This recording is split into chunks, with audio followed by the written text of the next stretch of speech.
Just a few short years ago, it was a job seeker's market. But now, as we open up 2024, that is not the case. The tables have definitely turned. And if you are a Gen X job seeker and you find that you have more years in the corporate game behind you than you have ahead, you might be finding that you're having a little bit more of a challenge getting a job. So in this video, I'm going to be sharing my top resume strategies for Gen Xers looking for their next job in 2024. Hey writers, welcome to my channel. I'm Denise Renee, a writer, editor, and content strategist. And I help people write books and create content that grows their brand. And since 2014, I've worked with quite a number of clients helping them with their resumes. I've had previous positions where I was in the hiring position, and I've spent some time in the recruiting field. So I kind of know what I'm talking about when it comes to the resume writing game. And I know a thing or two about being a Gen Xer and feeling the unspoken ageism that's starting to creep in. So according to Bradford Research, Generation X, aka Gen Xers, are those who were born between 1965 and 1980. So that means in 2024, Gen Xers are between the ages of 44 and 59. So now if you're on the older end of this spectrum and you're still in the traditional workforce, you may be looking forward to retiring within the next 5 to maybe 10 years. But you might realize that you might need to extend your working years. We've seen some of our parents, the boomers, go back into the workforce in their 70s for a variety of reasons. To be honest, my mom has not stopped working. She just changed industries. And one of my aunts too still works her full-time job that she has had ever since she came to New York in the 1960s. But most Gen Xers like myself, we're still in the prime of our working years.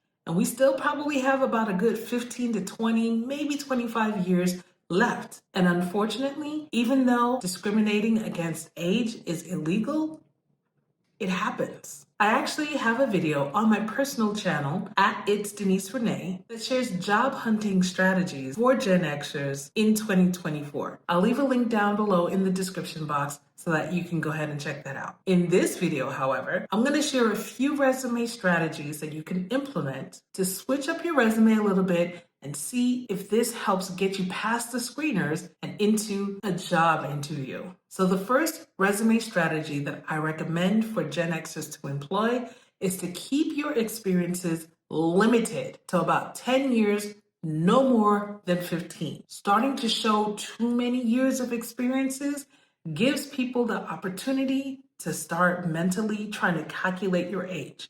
They're going to automatically assume, oh, well, they've got all this experience. They're probably expecting XYZ amount of dollars. We don't have that money for them. Or we might think, oh, they're getting up there in age. We might really want younger people who are a little bit more flexible, who are a little bit more hip, who know the technology. And you know, that whole technology conversation just burns me up because Gen Xers, we have been here for every single change and iteration of every piece of technology there is. Okay? Okay.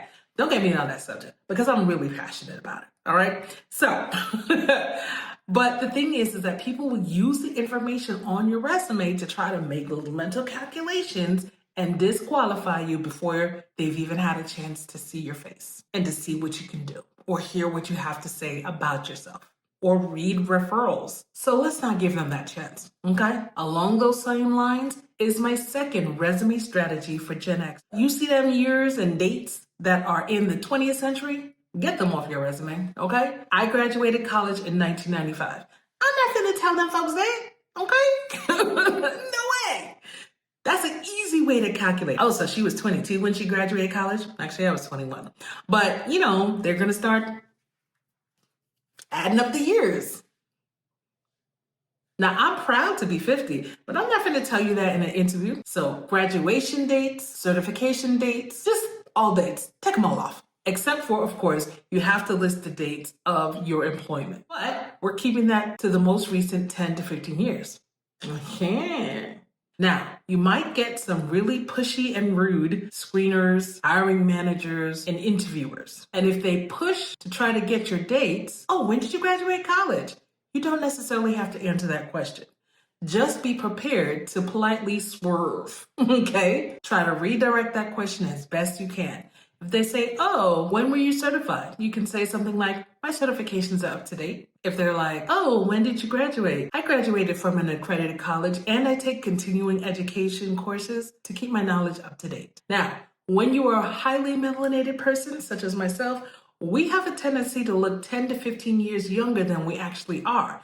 So if you find yourself in that category and you know you look younger than what people assume, use that to your advantage. Take those dates off of there, give them no clues, and win the interview. When you get in there, you have a chance to wow them and make your case. But if they're blocking you out the gate, you can't even get in the game. Legally, the only time they need to know your birth date is when you're filling out onboarding forms for HR. Okay? The third resume strategy I have for Gen Xers to implement is to make sure that your resume is rich in keywords for the types of jobs that you are looking for. So I like to recommend people that I'm coaching through on their resume to look at 10 jobs that are similar to the one that you really want. Observe what terms they use in these job descriptions that are repeated. What are they looking for in terms of skills, in terms of experience, in terms of certifications? If your qualifications match,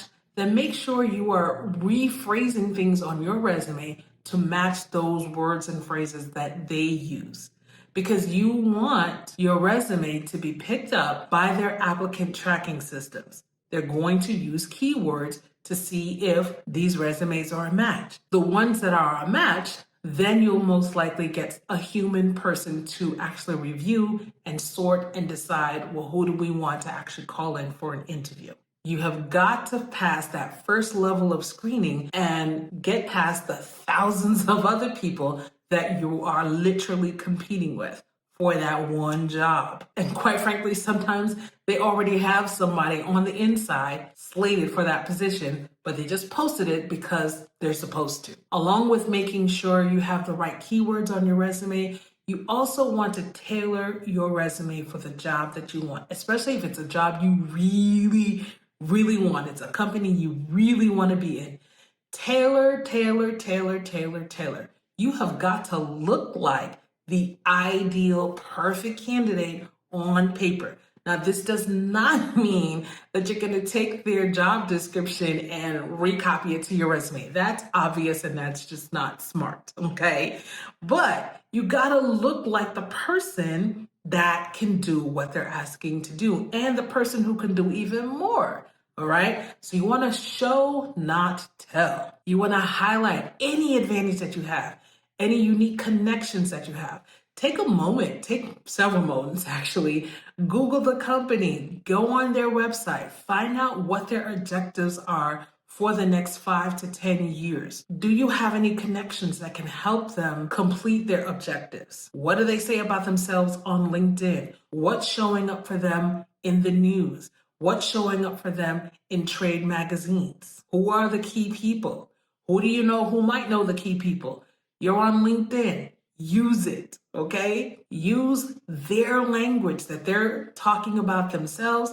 Use it in your resume and use it in your interview. You may not want to put this type of detailed effort into every single job you're doing, especially if you're doing like a broad search.